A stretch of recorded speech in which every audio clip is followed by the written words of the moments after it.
Cash, appreciate you taking time for another interview tonight. I want to dig in on you a little bit. I don't know if you saw, some rankings came out today calling you the #1 player in college basketball. For a young man from the D who's worked so hard, what does it mean to hear that kind of stuff said about you?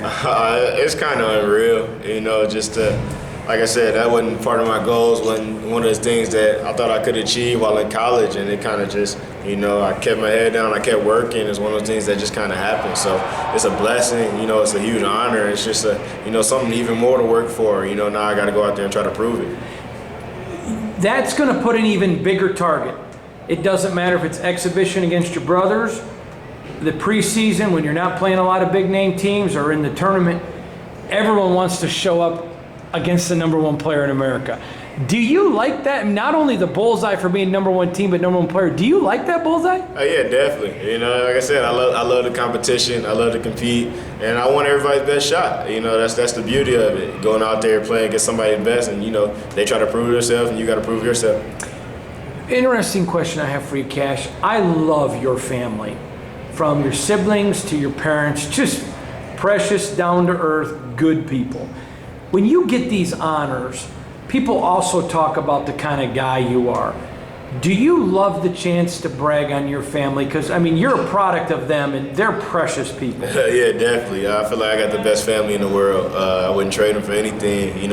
Everyone in the family. So, I am, who they made me to be. This is just a product of me growing up, spending all my time with them, learning, doing everything together. I'm a product of my family.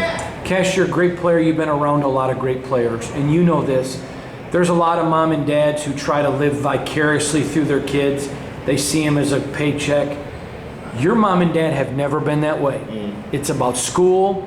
They've never stopped being parents. They haven't tried to be buddies. Right. Are you able, now that you're older, to look back and say, man, it's nice to have basketball talent, but I'm even more blessed to have my parents? Yeah, definitely. I appreciate it more and more the older I get. Before there was a lot of fighting, there was a lot of complaining. Now I appreciate everything they've done for me, and I wouldn't be here without them. So, it's not, I can't give back to them as much as they gave to me. So it's all appreciation. Quick question for you about taking care of you. Draymond Green told me the biggest thing he learned when he got to the NBA was, there's nobody here going to scream at me about eating grilled chicken instead of, deep fried chicken. Or there's nobody going to scream at me for having potato chips rather than celery with peanut butter. I've got to do that myself. Are you learning now, with the role I have, I've got to be more conscientious about what I eat, sleep, resting? Because I noticed this year you haven't sometimes played every night game and game ball and money ball, but you can't wear yourself out in July. Yeah, definitely. I've just been, focusing on taking care of myself, eating better, sleeping better. Just, my body is what's going to make my money for now. So right now I'm just focusing on doing everything I can to take care of, make sure I'm in tip-top shape to do the things I can out there on the court.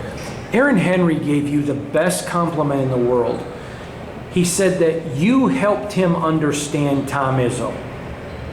Tom helped you understand Tom Izzo. You know this, he's my friend, I love Tom. A lot of people don't understand the bark is different than the bite. What do you say to a Malik? What do you say to a Julius Marble? And whenever Rocket gets you, what do you say to those guys to prepare them? Because he's demanding. Yeah, definitely. You just got to understand where he's coming from, You got to understand that he wants the best for you. You got to understand that he wants you to be the best possible player that you could possibly be. And once you come to that understanding, how he says things, the way he comes at you, they don't really matter. It's more of the message. And if you're listening to the message, he has a great message. He has a great method. He says some great things that can help you, reach your full potential. And, if you figure out the message and figure out how to listen to him and just learn with him, you'll be okay. 2 more questions from me. Izzo said to me after the year, I should ask you this question. After your freshman year, when everybody went home, you stayed. You stayed at Michigan State. You said, listen, I'm going to be here by myself. I'm going to work hard. He said, ask him, why did you stay? Not stay at school, but just not go home for the summer and say, I'm going to dedicate these 8 weeks. Like I said, I wanted to get better. I felt like there's a lot I left out on the table. There's a lot that I can improve on. And you know, that's why I'm gonna stay here and I'm gonna just lock in. You know, I'm gonna get in my own island, I'm getting my own world, and I'm gonna just every day I'm at work, try to reach where I think I can make it. If I would have told you after the last game of your freshman year, Cash, relax, one day you and Izzo will be as close as you are right now, would you believe me? No, never. Never. Because he loves you really like a son. Yeah, definitely. But no, I wouldn't. And like I said, it just took me a while to understand them, learn them. I put emotions aside, I put all type of things aside, and I just sat down and I just tried to listen and, actually, learn them like you would anything. And once you did that, it just became easier. The first time, though, that you really yelled at him and you got back in his face, he loved it. He wanted that from you. Was that a hard lesson to learn that, wait a minute, he told me, he goes, I love the fact I now knew he cared as much as me. Mm-hmm. Is that something players don't get? Yeah, definitely, especially for a guy like me who is not really in my character, not something I usually do, just to do that and the reaction that you get is like, okay, now I understand, and then that makes a lot of sense. And once things start making sense, it's just easy to play. 2 more questions. You're gonna walk out of this room in a minute, you're not playing Moneyball tonight, and there are hundreds of kids screaming for Cash. And you don't mind. Some guys don't like it. You really do love the fans. Has it hit you? I mean, this is your team. You're the most popular player on the #1 team in America. The fans love you. What does that mean? I just met a little boy whose was his birthday, and his only thing was, I want to go meet Cash. What's that mean to you, Cash?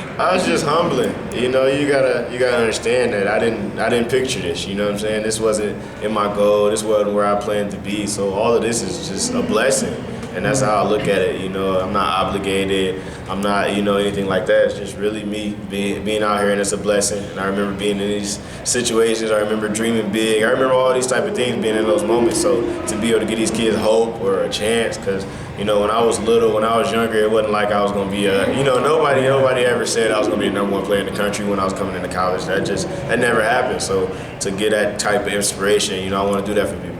Last one. I had a member of the MSU academic team tell me recently after one of our interviews, they just sent me a note. Love the interview. I wish you would let people know the only thing Cassius works harder than in basketball is school. We're so proud of him. What's that mean to you, especially with your mama? Yeah. Who, she loves basketball, but that's not her passion for you.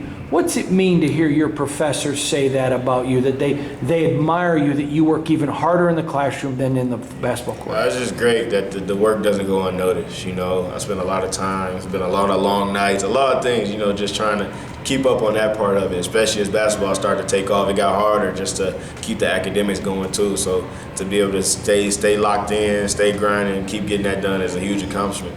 Awesome.